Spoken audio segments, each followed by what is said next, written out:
Pour ne rien manquer, abonnez-vous maintenant.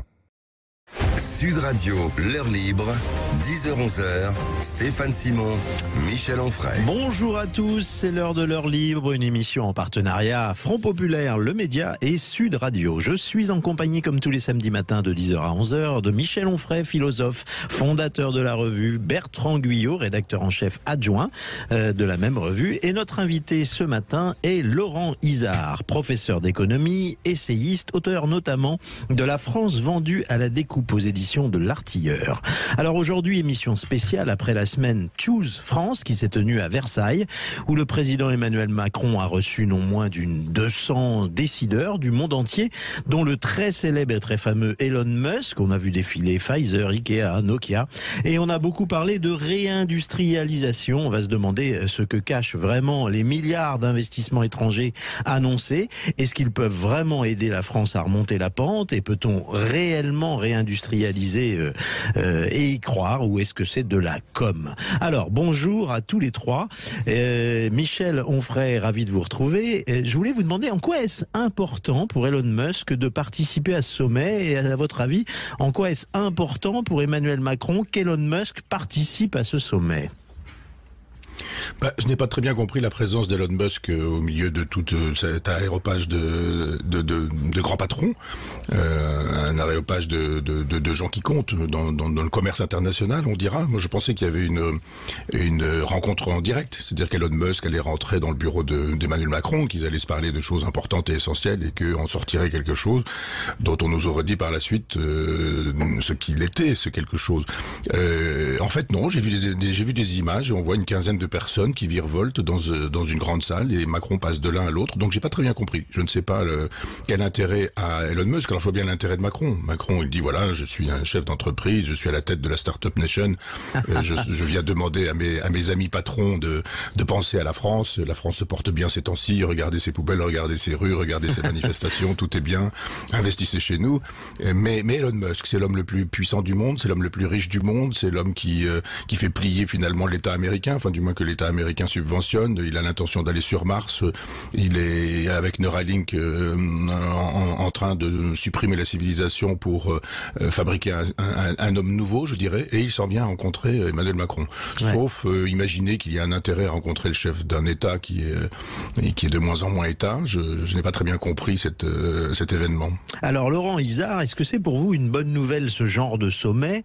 Est-ce que accueillir des milliards d'investissements, enfin qu'on nous annonce, on va prendre le temps de l'émission pour s'interroger sur la réalité de ces milliards d'investissements. Est-ce que c'est une bonne chose pour la souveraineté économique de la France? Alors oui et non. C'est vrai qu'on a subi depuis une quarantaine d'années une catastrophe industrielle. On est passé de 24% du PIB à un peu plus de 10% aujourd'hui. On a perdu pratiquement la moitié des emplois industriels. Donc l'idée de recréer une industrie en France, c'est plutôt une bonne nouvelle. Moi, ce qui m'interroge, c'est qu'on insiste beaucoup sur les investissements étrangers, voyez, pour recréer cette industrie, et pas sur nos propres atouts. On en a. C'est plutôt une interrogation, vous voyez, que se posent les pays du tiers-monde pour développer leur économie. Alors en arriver là, c'est un petit peu dramatique. Mais effectivement, aujourd'hui, on en est réduit à quémander un petit peu des investissements étrangers qui peuvent être très positifs. Moi, je les condamne pas en bloc. Mais il faut dire les choses. Aujourd'hui, on a un retard qui est important, et ça va être très long de le combler. Ouais. Alors Bertrand Guyot, justement, pour être très concret, est-ce que vous pouvez nous dresser le bilan de cette semaine Choose France qui s'est tenue donc à Versailles? Au-delà de la com, ça a servi à quoi? Alors, ça a servi à alimenter, vous venez de le dire, le fantasme, le storytelling d'une France qui se réindustrialiserait. Alors, pendant cette 6e édition de Choose France, qui a réuni plus de 200 patrons étrangers au château de Versailles, Emmanuel Macron a fait plusieurs annonces. 28 projets à capitaux étrangers pour un investissement représentant 13 milliards d'euros et 8000 emplois directs à la clé. Tout ça, c'est dans la théorie, bien évidemment. Dans les 13 milliards, on peut noter l'investissement de 5,2 milliards d'euros du Taïwanais Prologium, destiné à produire des batteries solides à Dunkerque. Alors oui, c'est un record pour ce sommet. Ne boudons pas notre plaisir, mais enfin, on ne va pas se leurrer non plus 8 000 emplois comparés aux 3,2 millions que compte la filière industrielle en 2022, ça ne représente une hausse théorique que de 0,25%. Ah oui, c'est très peu ramené évidemment à ce chiffre, c'est d'une incroyable brutalité, 0,25%. Bon, est-ce que Laurent Isard, il faut croire les déclarations d'Emmanuel Macron quand il dit on va réindustrialiser? Son discours était quand même intéressant. Maintenant, je partage son point de vue sur le constat et les causes de la désindustrialisation de la France.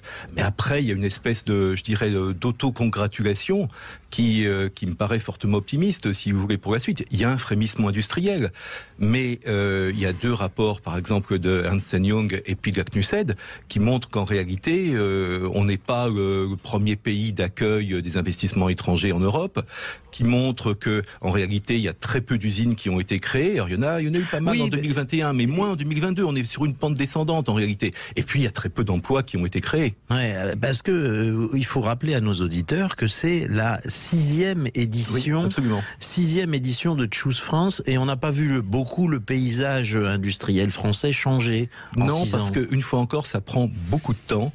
Et puis, nous souffrons quand même d'un certain nombre de handicaps. Il faut savoir que lorsque des investisseurs étrangers, on parlait d'Elon Musk tout à l'heure, il en fait partie, décident d'installer une usine en Europe, eh bien, il y a une mise en concurrence des différents pays.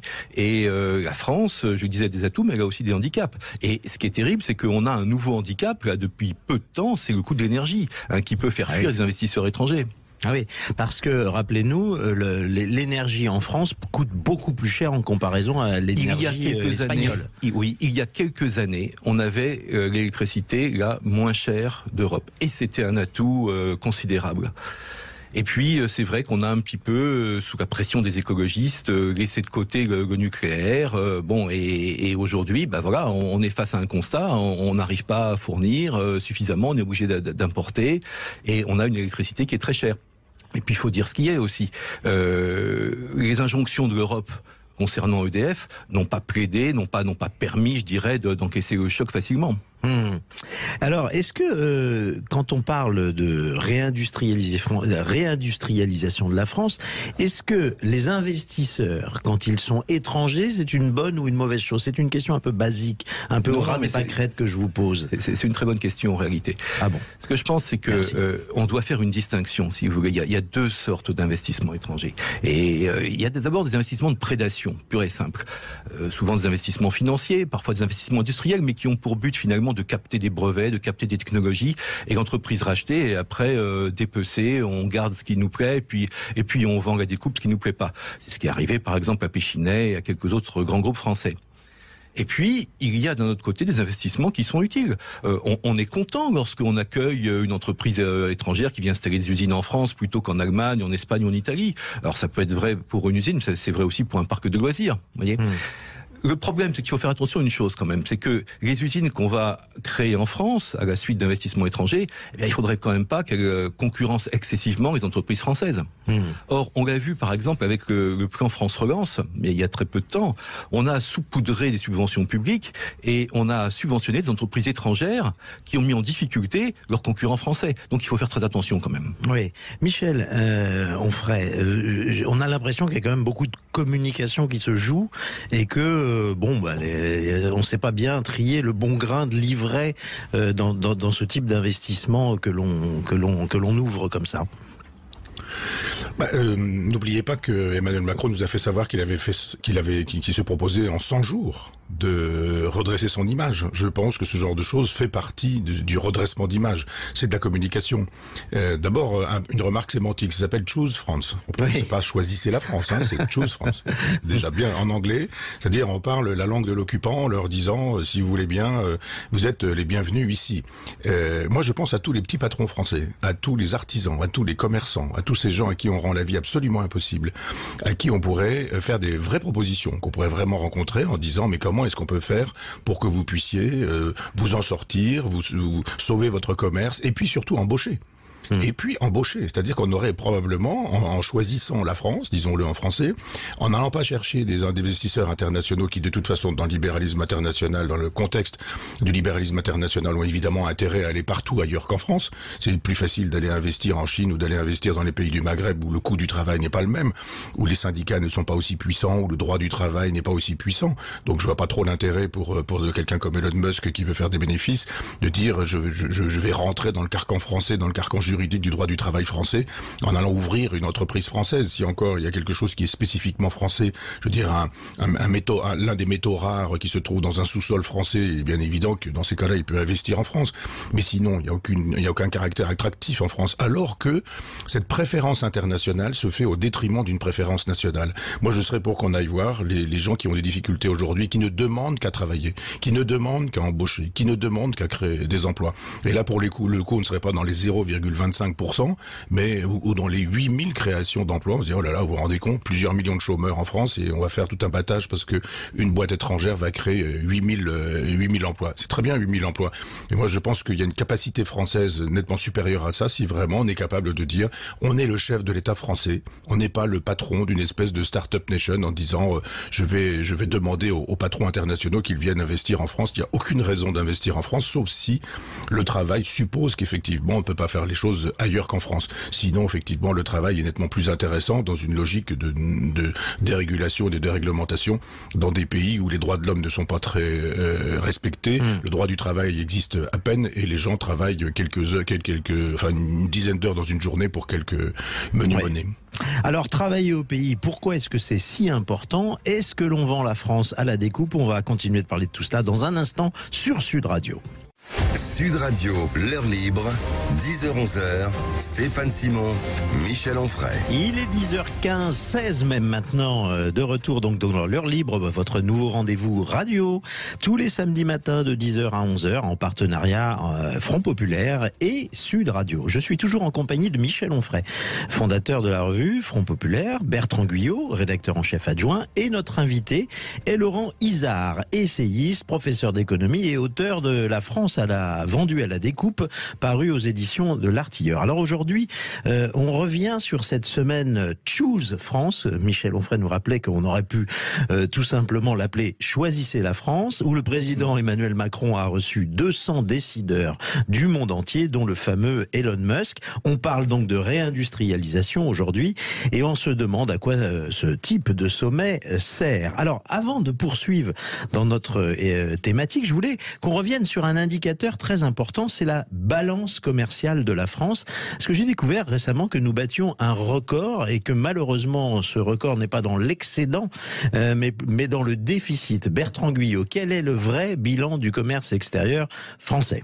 Alors on va mettre les pieds dans le plat, il n'y a pas d'autres mots à employer que ceux de record catastrophique. Alors jugez donc, d'après les chiffres des douanes françaises, en 2022, le déficit de la balance commerciale française a atteint 164 milliards d'euros. Alors ça s'améliore un peu depuis, car entre avril 2022 et mars 2023, on en est à 160 milliards d'euros. Enfin, pas de quoi pavoiser. Ouais, c'est vraiment des chiffres qui donnent le vertige. Et est-ce que l'Union européenne a aggravé les choses, pour le dire franchement ? Alors si on va loin, on peut évoquer l'acte unique de 1986, la montée en puissance du marché unique dans les années 90 et 2000. On va surtout évoquer 2002. 2002, c'est l'apparition de l'euro sur notre territoire. Ouais. On peut facilement envisager une corrélation avec notre déclin, car 2002, c'est la dernière année excédentaire de la France. Incroyable. Après une décennie 90, dans les années 90, où on avait atteint l'excédent record de 23 milliards d'euros. Depuis, la France, elle n'a plus jamais connu d'excédent. À l'inverse, l'euro, aligné sur le marque allemand, a très largement bénéficié à l'Allemagne, qui a fait le pari du maintien d'une industrie forte. Berlin, malgré la crise énergétique qui nous pèse à tous, affiche une balance commerciale à nous faire pâlir d'envie. 76 millions d'euros de bénéfices. 76 milliards, j'imagine. Ouais. 76. Ouais. Alors, je vais vous poser une question très simple. Laurent Izard, vous êtes professeur d'économie. Qu'est-ce qui s'est passé pour que la France décroche, s'effondre comme ça dans sa balance extérieure ? Bon, il y a des éléments conjoncturels. C'est vrai que je valide le chiffre de 164 milliards, c'est abyssal. C'est le double de l'année précédente quand même. Ah oui. Voilà. Mais il y a aussi des causes structurelles. Et la balance commerciale, elle est finalement le résultat d'échanges commerciaux Alors, avec d'autres facteurs qui interviennent, hein, comme les droits de douane, les taux de change, etc. Mais globalement... Pardon, on fait un peu l'économie pour les nuls ce matin, mais qu'est-ce que c'est que la balance extérieure? C'est simplement la France qui vend et la France qui achète. Voilà. Et donc la balance, là, c'est que la France achète beaucoup, mais vend peu. Exactement. Et vous voyez que c'est directement corrélé à la question industrielle. Parce que ce qu'on vend et ce qu'on achète, ce sont des produits manufacturés, donc des produits industriels. Donc forcément, quand on a une industrie qui décroche, eh bien, on a une balance commerciale qui est en danger, si vous voulez. Le drame de tout ça, c'est que le décrochage de notre industrie est un processus assumé, peut-être même voulu, si vous voulez. C'est vrai qu'on avait des handicaps en France, l'insuffisance du nombre d'entreprises de taille intermédiaire, des difficultés de financement pour nos entreprises, et puis un positionnement peut-être trop centré sur des industries à faible valeur ajoutée. Mais je crois que l'élément central, c'est une volonté politique d'abandon de notre industrie. Si vous voulez, dans les années 80, c'était très clair, hein. À la fois les politiques, mais aussi les grands patrons comme Turuk, et puis aussi la plupart des économistes plaidaient pour une société post-industrielle, une France sans usine. Donc il ne faut pas s'étonner aujourd'hui du résultat. Ouais. Michel Onfray, ça doit vous inspirer ce que disait Bertrand Guyot aussi, cette espèce de corrélation incroyable entre l'arrivée de l'euro dans notre vie quotidienne et le décrochage de la France. Ça doit vous inspirer de l'amitié, encore une fois, pour l'Union européenne. C'est ce que dit Laurent Izard et je me réjouis également de ce que disait tout à l'heure Bertrand. C'est-à-dire que il y a un moment donné où la France est victime de son universalisme. Je crois qu'il y a un moment donné où la Révolution française reprend en main tous les idéaux du christianisme. Cette espèce d'universalisation que voulait Saint Paul, on l'obtient avec Anacharsis Claude. Ce sont des gens qui veulent absolument exporter l'idéologie française. Et on en est encore à ça, c'est-à-dire à cette idée que nous devrions accueillir le monde entier et que le propre de la France, c'est de se mettre au service. Et là, on s'est mis au service de l'Allemagne. L'Europe, elle est évidemment allemande, pendant que les Allemands, eux, menaient leur barque, enfin conduisaient leur aventure personnellement, en se disant on se sert de l'Europe et on ne sert pas l'Europe. On le voit aujourd'hui. On l'a vu avec la gestion du Covid, on l'a vu avec la question ukrainienne. Pendant ce temps-là, la France, avec son universalisme, a estimé qu'il fallait fabriquer une belle Europe et que l'Europe ce serait l'occasion d'une espèce de grand gouvernement mondial et que en fait on est les dindons de la farce, c'est-à-dire qu'on a effectivement c'est ce que disait Laurent tout à l'heure, c'est refusé fait son deuil de l'industrialisation en disant bon on va laisser l'industrie à l'Allemagne et puis l'Allemagne va faire ça très bien, puis comme on est des amis, etc. Puis le jour où l'Allemagne dit non on n'est pas du tout des amis, qu'est-ce que vous imaginez, on n'a plus d'industrie et on est obligé en anglais d'aller demander aux Américains ou aux Anglo-Saxons de venir investir, mais c'est pas comme ça que ça se fait, c'est-à-dire que ça ne se décrète pas comme ça l'emploi en France. D'abord, il faut penser le travail et puis ensuite, il faut donner confiance. C'est ça l'économie, c'est une question de confiance et la monnaie, c'est exactement la même chose. D'ailleurs, nous n'avons plus de monnaie. Nous avons une monnaie européenne. On n'a plus de monnaie personnelle. On aurait pu avoir une monnaie commune, pas forcément une monnaie unique. On aurait pu garder un certain nombre de pièces dans notre jeu. Ça n'a jamais été fait. On a souffert de notre idéologie universaliste en disant fabriquons cette belle Europe, fût-ce au prix de la destruction de la France. Donc on a détruit la France, on a détruit la nation, on a détruit la souveraineté et le souverainisme. On a estimé effectivement qu'on serait aux ordres de ceux qui nous disaient ce qu'il fallait faire. On est un pays qui contribue beaucoup plus qu'il ne reçoit, c'est-à-dire que nous sommes pauvres, mais bien que pauvres, nous donnons de l'argent à des pays plus pauvres que nous parce qu'il faut rendre possible l'émergence d'une Pologne, d'une Roumanie ou d'un Portugal ou d'une Grèce dans ce dispositif européen, et nous sommes prisonniers de ça. Et qui paie la facture? Le petit peuple, bien sûr, qui se trouve privé d'emploi et de dignité. Vous rappeliez, Laurent Izard, ce chiffre absolument incroyable en début d'émission. Dans les années 80, la part de l'industrie en France était de 25% de la création des richesses. Aujourd'hui, la part de l'industrie est à peine de 10%. Je voulais vous demander, est-ce qu'il y a encore des domaines d'excellence en France? Parce qu'on a vu, on parlait tout à l'heure de Péchinet, on a parlé on a parlé de General Electric, il y a Alstom, etc. Tous ces grands fleurons industriels, ils sont passés sous pavillon étranger la plupart. Alors non, Alstom, c'est encore chez nous. Ouais. Mais bon, globalement, nous avons, oui, effectivement, encore des domaines d'excellence. Mais je crois qu'on a fait une grave erreur. Quels sont-ils? Rappelez-le, c'est quand même intéressant. Écoutez, sur la construction aéronautique, sur l'énergie, sur l'automobile, on est encore très fort. Sur la pharmacie, encore aussi. Vous voyez, il y a quand même des domaines où on est bon. Et puis le luxe aussi. Hein, voilà. Seulement, je crois qu'on a fait une grave erreur, si vous voulez. C'est de penser dans une logique un petit peu ricardienne que ces domaines étaient intouchables, si vous voulez, qu'on aurait toujours une longueur d'avance, un avantage concurrentiel. Or, c'est pas vrai aujourd'hui. Vous savez, je voudrais juste vous prendre un exemple pour illustrer, l'exemple de l'industrie automobile. Au début du XXIe siècle, une voiture sur deux vendue en France était produite en France. Lorsqu'Emmanuel Macron est arrivé au pouvoir, c'était 25%. Aujourd'hui, c'est 15%. Donc on a une industrie automobile qui disparaît.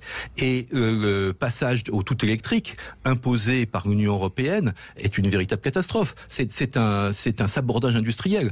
On avait des avantages concurrentiels sur les moteurs thermiques, on les a perdus, on est en retard sur les batteries, vous voyez. Alors imposer ça, c'est quelque chose d'absolument illogique d'un point de vue industriel. Je voudrais rajouter une chose, c'est que on ne se rend pas compte à quel point ça va transformer notre industrie et plus loin notre vie. Il va falloir installer des bornes un petit peu partout, il va falloir produire davantage d'électricité, et puis on ne se rend pas compte des investissements qu'il va falloir faire. Vous savez, une voiture électrique, ça pèse entre 1,5 fois et 2 fois le poids d'une voiture normale. Ça veut dire qu'il va falloir refaire la moitié des parkings souterrains, parkings aériens parisiens, ça veut dire qu'il va falloir refaire des ponts. Voilà. On n'est pas prêt pour ça. C'est pour ça que pour moi, c'est un véritable sabordage de notre industrie et puis ça va coûter extrêmement cher. Mais j'ai envie de vous demander une question toute simple, mais comment se fait-il, comment expliquer cette espèce de suicide? C'est sidérant, c'est juste l'incompétence de nos élites? Vous savez, il faut écouter un petit peu ce qui se dit dans les commissions d'enquête parlementaire. Hein. Ouais. On apprend des choses absolument incroyables. Hein. Voilà. Et sur le nucléaire, par exemple, ou plus largement sur la production électrique, rien n'avait été anticipé, si vous voulez. Et ça, je dirais que c'est un problème de fond, de ne pas anticiper. Vous voyez, on parlait tout à l'heure du discours d'Emmanuel Macron là, sur Choose France. Choisissez la France. Choisissez la France. Pardon, monsieur Onfray. Voilà. Mais en réalité, vous pouvez lire l'intégralité du discours. Il n'y a rien sur le projet de société que cela entraîne. Or, il faut une adhésion, si vous voulez, de l'ensemble des personnels politiques. Il faut se fixer des échéances. Il faut se fixer des objectifs. Est-ce qu'on veut revenir à 15% du PIB en industrie, ce qui vaudrait pour nous revenir à la moyenne européenne? Ou est-ce qu'on veut remonter jusqu'à 18-20% pour être comme en Allemagne? Vous voyez, tout ça, c'est du flou. On ne sait rien là-dessus. C'est terrible. Alors, est-ce que les investissements étrangers en France peuvent nous aider à revenir dans le peloton des sociétés à la pointe du progrès? On va continuer à se poser cette question dans un instant sur Sud Radio. À tout de suite. Sud Radio, l'heure libre, 10h-11h, Stéphane Simon, Michel Onfray. De retour dans l'heure libre à 10h30, votre nouveau rendez-vous radio tous les samedis matins avec Front Populaire la revue, avec Michel Onfray qui est avec nous, Bertrand Guyot, rédacteur en chef adjoint de Front Populaire, et notre invité est Laurent Izard, professeur d'économie, essayiste et auteur de La France vendue à la découpe. Aujourd'hui, émission spéciale après la fameuse semaine Choose France à Versailles où le président Emmanuel Macron a reçu près de 200 décideurs du monde entier. On a beaucoup parlé de réindustrialisation et on s'est demandé et on a vu que malheureusement ces sommets n'étaient pas certains d'entraîner beaucoup d'effets malheureusement. Alors que cachent ces milliards d'investissements étrangers? On continue à se demander si c'est une bonne nouvelle ou un cache-misère. On a parlé d'industrie tout à l'heure, on a vu que les fleurons comme Alstom, Rhône-Poulenc, Technip sont passés sous fleurons étrangers. Mais les investissements étrangers, Laurent Izard, ça sert aussi à racheter le patrimoine français. On le voit notamment avec les Chinois qui rachètent de la vigne beaucoup. C'est pour ça d'ailleurs que vous avez intitulé votre livre La France vendue à la découpe. C'est pas que l'industrie, c'est aussi le patrimoine. La perte de contrôle de notre patrimoine que j'ai voulu décrire dans ce livre concerne effectivement aussi le patrimoine culturel et aussi le foncier. Alors, bon, c'est vrai que vous évoquez la question des vignes. Bon, il y a un petit peu un retour en arrière là-dessus. Voilà, on a eu des craintes il y a quelques années parce que on a eu des investisseurs chinois qui ont acheté quelques centaines d'hectares dans l'Indre notamment, et puis on a acheté une centaine de châteaux dans le Bordelais. C'est quand même pas rien. Bon, mais le processus est un petit peu freiné. Je pense qu'il y a depuis quelques années, on va dire, une reprise en main par le Parti communiste chinois des investissements étrangers chinois. Aujourd'hui, c'est plus des investissements de prestige ou des investissements de plaisir. Il s'agit véritablement d'investissements utiles, notamment dans le cadre des fameuses routes de la soie, vous voyez, par lesquelles les Chinois veulent garantir leurs débouchés et garantir la logistique de leurs débouchés. Donc il y a une espèce de rationalisation de ces investissements. Il n'en reste pas moins que notre patrimoine culturel est toujours peu à peu grignoté par des investisseurs étrangers. Alors pas seulement chinois, mais américains et aussi européens, hollandais notamment, britanniques ou autres. Alors j'ai une question toute philosophique à poser à Michel Onfray. C'est vrai qu'on voit que nos industries nous appartiennent de moins en moins, que les investissements étrangers attaquent la culture et le patrimoine. Et je voulais demander à Michel, est-ce que l'on est encore souverain quand on ne se possède plus soi-même ? Oui, bien sûr qu'on ne se possède plus. Et je vois bien, par exemple, dans mon village, s'il y a des chapiteaux romans à refaire et qu'il faut un budget de 20 000 euros, eh bien, on sait comment on peut faire. Si on va demander de l'argent sale, je dirais. Moi, on m'a proposé de l'argent de l'Azerbaïdjan en disant, mais si vous voulez, la fameuse politique du caviar qui nous permet de dire que le privé peut aujourd'hui prendre en charge ce que le public ne peut plus faire. Le vin est un bon exemple, je trouve, parce que le libéralisme est une idéologie. Contrairement à ce qu'on nous raconte, on nous dit que il faut laisser faire le marché, que tout se passera bien, que il y a du ruissellement, que en même temps, si effectivement on arrête les calèches et que ça va faire des cochers au chômage, on va créer la voiture et ça va faire des mécaniciens et on va recréer du boulot, etc., etc. Et on nous a dit ça avec le vin. Et on nous a dit, mais nous, le vin français, attention, le vin français, il est français, il pourra pas cesser d'être français, on pourra pas faire du vin de Bourgogne ou du vin de Bordeaux en Australie, par exemple. Et c'est faux. On est capable aujourd'hui de faire des très grands vins dans des pays qui ne sont pas la France. On a des vins australiens, néo-zélandais qui sont formidables. On a des vins californiens, des très grands blancs par exemple. On a des vins d'Amérique du Sud. L'Afrique du Sud fait des très grands vins par exemple aussi. C'est-à-dire que on s'est même fait voler ça. Donc le vin français est mort parce que la plupart du temps il est vinifié pour des étrangers, c'est-à-dire qu'on ne le fait plus en fonction des typicités des terroirs. On fabrique un vin parce que Parker nous a dit comment il fallait le fabriquer pour qu'il puisse être bu par des gens qui n'ont aucun goût mais qui ont beaucoup d'argent. Ce sont les mafias chinoises, les mafias russes ou les mafias françaises, je dirais, qui consomment les Pétrus, les Yquem et autres grands vins de Bordeaux ou de Bourgogne. Et il y a encore évidemment des vignerons résistants, je dirais. Mais là encore, je pense que nous devrions aider tous ces viticulteurs qui, eux, font des très grands vins. Parce qu'il y aurait du travail aujourd'hui quand on a la période de la récolte des raisins par exemple, quand c'est la vendange, il n'y a pas de travailleurs français. On est obligé d'aller les chercher par exemple en Espagne ou au Maghreb.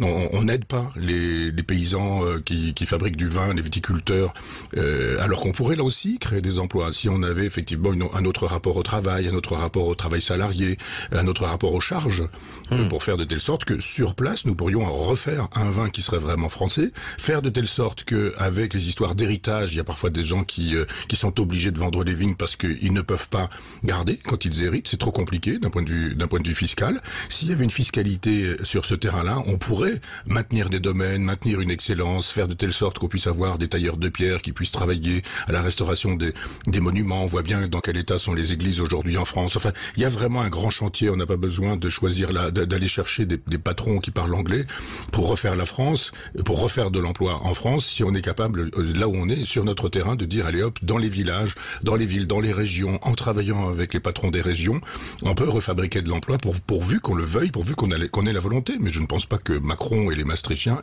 en aient la volonté. Alors pourquoi, Laurent Isard, je voudrais demander que vous réagissiez à ce que dit Michel Onfray, pourquoi est-ce qu'on va chercher, pourquoi est-ce qu'on va quémander les investissements étrangers? Est-ce que l'État n'est pas non plus capable de planifier un peu son intervention dans l'économie? Alors manifestement, l'État est incapable aujourd'hui de planifier, ça c'est clair. On n'a pas de vraie planification. Mais je crois surtout qu'on a aussi un vrai problème de financement. On a pourtant un commissaire au plan qui s'appelle Monsieur oui, Bayrou. bien sûr. Mais si vous voulez, la difficulté aujourd'hui, c'est de planifier dans un environnement qui est de plus en plus instable, si vous voulez, avec une méconnaissance forte de l'avenir. Et pourtant, il faut avoir un petit peu de volontarisme, si vous voulez, si on veut avancer. Voilà. Alors, effectivement, aujourd'hui, il y a quand même un problème de financement de nos entreprises. C'est pas qu'on manque d'argent, en réalité, parce que quand vous voyez toute l'épargne qui a été accumulée par les Français, il y a de l'argent. Mais le problème, c'est qu'on est un pays capitaliste sans capitaliste. Donc personne ne veut prendre de risques. Alors je sais bien que BPI France et autres commencent à financer, mais il faudrait faire quelque chose, si vous voulez, de plus global, de plus massif pour orienter l'épargne des ménages vers l'industrie, vers la sauvegarde du patrimoine. Et c'est vrai, là, je rejoins tout à fait Michel Onfray là-dessus, c'est une catastrophe, notre patrimoine culturel. Quand on voit des églises qui tombent en ruine, des châteaux qui tombent en ruine aussi, vraiment, ça fait mal au cœur, parce que il y a l'aspect historique, mais il y a aussi l'aspect économique là-dessus. Parfois, on pourrait exploiter les choses. Et puis, petite remarque complémentaire par rapport au vignoble. Quand un investisseur chinois rachète un vignoble français, il rachète effectivement des hectares de vignes, un château, mais il rachète aussi un nom de domaine. Et à plusieurs reprises, moi j'ai constaté que des investisseurs chinois se servaient de ce nom de domaine pour fabriquer du vin en Chine, souvent de qualité médiocre, et avec le nom du domaine français. Et ces bouteilles sont exportées après partout dans le monde. Donc l'image de qualité du vin français est en train de se détruire. Mais pardonnez-moi, on cite souvent avec Michel Onfray la France que dirigeait le général de Gaulle, qui était une France qui se portait à l'évidence beaucoup mieux qu'aujourd'hui. Donc on est légitime à dire que ce modèle-là fonctionnait. Il y avait une volonté de planifier, il y avait une vision à moyen terme, je dirais, pourrais presque dire même à long terme. Et pourquoi a-t-on abandonné cette planification, cette idée que l'on allait faire autre chose que de la gestion, comme on le fait aujourd'hui, mais que l'on anticipait? Alors, juste une petite remarque. C'est vrai que la planification, c'était un important élément de la politique gaulliste, mais toutes les réussites qui ont eu lieu en France, les réussites économiques, industrielles, je pense au nucléaire, je pense aux télécoms, je pense à Dassault, etc., c'était quand même des patrons d'industrie extraordinaires qui portaient le projet. Après, ils étaient aidés, peut-être soutenus par l'État, mais au départ, il y a toujours des hommes, si vous voulez. Et je pense qu'aujourd'hui, on manque peut-être aussi un petit peu de grands patrons, de patrons de grande envergure, qui peuvent porter des projets d'avenir. Voilà. Ça, c'est une chose. Alors ensuite, la planification, c'est vrai qu'elle a montré ses limites aussi, si vous voulez. Aujourd'hui, on a du mal à planifier sur le moyen et le long terme. C'est fort dommage, mais c'est une réalité. Parce que, je le disais tout à l'heure, l'environnement est devenu vraiment instable, parce que on manque de moyens pour ça, et puis parce que on préfère, si vous voulez, gérer au jour le jour, profiter des opportunités qui se présentent, plutôt que d'investir des milliards dans des projets dont on ne sait pas ce qu'ils vont devenir finalement arriver. Alors, il y a aussi une question qu'il est légitime de se poser, et ces milliards d'investissements étrangers qui sont annoncés, est-ce que ça peut, si ça ne sert pas à comment dirais-je, le patrimoine français, est-ce que ça peut servir au moins à rattraper le retard accumulé par la France dans le numérique? Alors là encore, on a pris beaucoup de retard dans le numérique, et c'est vrai que c'est pas encore en quelques années qu'on pourra combler ce retard. Alors oui, moi là pour le coup, je trouve que les investissements étrangers peuvent être les bienvenus, mais à une condition, c'est là encore que on garde un minimum de contrôle sur ces entreprises. Or, le problème des investissements étrangers, d'une façon générale, c'est que même si on installe des usines en France, même si on crée quelques emplois en France, ce qui est très bien, eh bien les centres de décision restent hors de France. Les centres financiers restent hors de France. Et du coup, il y a un problème de pérennité, si vous voulez, de l'installation industrielle, de l'investissement. Et c'est vrai dans le numérique. Donc, on est toujours à la merci d'une délocalisation. On est toujours à la merci d'un départ. Voilà. Puis, alors, il y a une autre chose aussi, c'est que je me méfie un petit peu, moi, des investisseurs étrangers qui viennent en France et qui, en réalité, profitent de leur présence en France pour capter certains brevets et faire de l'espionnage industriel. Oui, et on voit aussi négocier souvent des avantages fiscaux, parce que ce que l'on dit rarement, c'est que l'État, pour annoncer 13 milliards d'investissements, consent des avantages fiscaux à ces entreprises. Et on parlait d'Elon Musk tout à l'heure, au début de l'émission. Bah, c'est vrai que lorsqu'un important investisseur investisseur étranger arrive dans un pays, il va négocier. Il va négocier. Vous savez, en général, la norme c'est un quart, trois quarts. C'est-à-dire que voilà, trois quarts d'investissement étranger, on demande un quart de subvention ou d'aide publique ou de crédit d'impôt au pays d'accueil. Et il y a une concurrence entre les pays, concurrence qui est parfois féroce. Alors, la France peut-elle redevenir autonome sur le plan énergétique? Est-ce que le salut de notre industrie nucléaire, notamment, peut passer par une aide extérieure? On en parle tout de suite sur Sud Radio. Sud Radio, l'heure libre, 10h-11h, Stéphane Simon, Michel Onfray. Dans l'heure libre ce matin, on parle de la nécessaire réindustrialisation de notre pays et on parlait il y a quelques instants de l'originalité de ce qui a été une politique française, qui était le modèle gaulliste avec un plan que l'on disait quinquennal mais qui pouvait être décennal. Et justement, je voulais entendre Michel Onfray là-dessus. Est-ce que le plan gaulliste, c'était quelque chose qui était original, singulier et qui a montré son efficacité? Oui, alors le plan, ça a un sens si on a un État, si on a un État souverain, si on a une souveraineté aussi, ça a véritablement un sens. On sait dans quelle direction on va. On regarde que ce soit François Bayrou, le chantre de l'Europe social-démocrate, qui soit responsable du plan. Je dis, mais il n'est pas responsable du plan, il est responsable de l'obéissance de la France au diktat de l'Europe maastrichtienne. Ça paraît évident que mettre cet homme-là à cet endroit-là, il n'aime pas du tout l'État gaullien, il n'aime pas du tout l'État gaulliste, les centristes ne sont pas gauliens, ne sont pas gaullistes. Donc je pense que le plan n'est pas possible quand on est dans une configuration qui est la nôtre, c'est-à-dire européiste, parce qu'on n'a plus le choix. On pourrait quand même faire un certain nombre de choses. Tout à l'heure, on parlait effectivement du patrimoine. Je reviens sur mon l'église de mon village natal, et j'avais rencontré un personnage du patrimoine qui est venu à Chambois, à qui j'ai fait voir ses chapiteaux, qui m'a dit, pas de problème, je vais vous aider, je vais vous trouver 16 000 € pour pouvoir refaire tout ça. J'ai un ami qui est tailleur de pierre qui m'a dit, pas de problème, avec ça, je peux travailler et je peux faire le nécessaire. Il a fallu que nous demandions des autorisations, évidemment, à l'État français, et on nous a dit, il faut faire une étude de faisabilité, et l'étude de faisabilité qui nous a coûté 16 000 € a conclu que nous pouvions faire les travaux. Simplement, nous n'avions plus d'argent. Donc, évidemment, les travaux ne sont pas faits.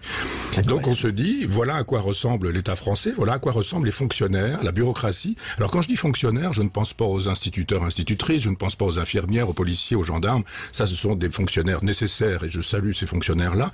Mais je veux dire, les fonctionnaires de la bureaucratie, qui font de telle sorte que rien ne soit possible ou pensable, et qui nous disent il y a du droit là qui vous interdit, il y a un alinéa qui vous interdit de faire ceci ou de faire cela. Vous parlez, il y avait tout à l'heure une publicité pour une bière, une French bière, si j'ai bien compris, l'esprit French, là encore, on était dans l'anglicisme. Il n'y a pas de planification possible quand on est dans une configuration maastrichtienne et d'un libéralisme imposé. C'est une espèce d'oxymore. Théoriquement, le libéralisme, c'est la liberté d'entreprendre. Là, on ne peut pas avoir la liberté d'entreprendre. On a toujours des textes de loi qui nous interdisent, qui configurent, qui nous font savoir que, etc., etc. Si vous voulez repeindre vos volets, on vous dit que non, c'est cette peinture-là, parce que vous avez dans les 50 mètres une église, un château, un donjon, ou quelque chose qui est préservé. Moi, je pense que la France souffre du pire de l'État, c'est-à-dire sa bureaucratie, sans en avoir les avantages, c'est-à-dire la protection. Le chef général de Gaulle, il y avait effectivement un État protecteur, il y avait un État qui était là pour aider les gens. Là, à chaque fois que je reçois, moi, une enveloppe avec le drapeau bleu, blanc, rouge dans mon courrier, je me dis, qu'est-ce que j'ai encore fait? Sûrement des impôts à payer, sûrement une contravention parce que j'ai roulé trop vite, sûrement un commentaire de l'architecte des bâtiments historiques qui m'expliquera que, etc., etc. C'est-à-dire, on se dit à chaque fois que la France nous donne des nouvelles, c'en sont souvent de mauvaises. Donc effectivement, la planification dans cette configuration-là, on sait très bien qu'elle sert l'Europe, c'est-à-dire le contraire de la France. Donc la planification, effectivement, elle devrait supposer que on économise ces mauvais fonctionnaires, cette mauvaise bureaucratie, et qu'on redonne de l'activité, de la liberté à des gens qui fabriquent de l'emploi, qui fabriquent ou qui inventent. On parlait tout à l'heure du numérique. C'est formidable le numérique. J'ai entendu Bruno Le Maire nous dire qu'il fallait que nous soyons en pointe avec l'ordinateur quantique. C'est formidable, on n'a même pas un ordinateur français. Je ne vois pas comment on pourrait être à la pointe de l'ordinateur quantique, c'est-à-dire à la pointe je sais pas quoi, des Formule 1 électriques, alors qu'on n'a même pas de 2 chevaux. On n'a pas d'ordinateur en France, et le ministre nous fait savoir que nous allons être en pointe sur le numérique, et notamment sur les ordinateurs quantiques. Bien sûr que nous ne serons pas en pointe, et qu'un jour, quand l'ordinateur quantique existera, il viendra peut-être d'Inde, il viendra peut-être de Chine, il viendra peut-être des États-Unis, plus probablement, mais sûrement pas d'une entreprise française française. Non pas que nous n'ayons pas les talents, simplement les talents, nous ne les aurons pas assez aidés. La planification devrait permettre d'aider les talents français, ce qui n'est pas fait. Alors justement, s'il y a, pour prolonger ce que vous nous dites, Michel, s'il y a un exemple de la volonté de l'État, ça a été la création de l'industrie nucléaire française. Voilà bien un segment qui a été porté sur les fronts baptismaux par la France gaulliste, même un petit peu avant, je crois, me souvenir. Bertrand Guyot, justement, on est passé au bord de la catastrophe énergétique et quand même le gouvernement s'est rendu compte qu'il fallait pas sacrifier notre industrie nucléaire. Ça a été ça a accompagné tous nos débats cet hiver. Alors, si vous voulez une filière industrielle qui symbolise à elle seule les dérives de la France, c'est clairement la filière nucléaire, dérive du macronisme, devrais-je dire. Alors, il faut se rappeler quand même que le grand promoteur de l'industrie nucléaire en ce moment, Emmanuel Macron, en 2017, était fossoyeur de l'industrie nucléaire. C'est-à-dire qu'il avait tenu à conserver l'objectif irréaliste de 50% de part du nucléaire dans le mix électrique français. Et il faut se rappeler aussi qu'Elisabeth Borne, ainsi que bon nombre de ministres du gouvernement, se réjouissaient de la fermeture de Fessenheim, alors qu'on le sait aujourd'hui, absolument rien ne le justifiait. Sauf qu'au bout de quelques années, le président il s'est rendu compte quand même que la France risquait d'une part de manquer d'électricité, d'autre part que l'objectif n'était pas tenable, et enfin que le nucléaire était l'un, sinon le dernier atout français industriel. Sauf qu'on ne relance pas comme ça une filière qu'on a activement contribué à amoindrir.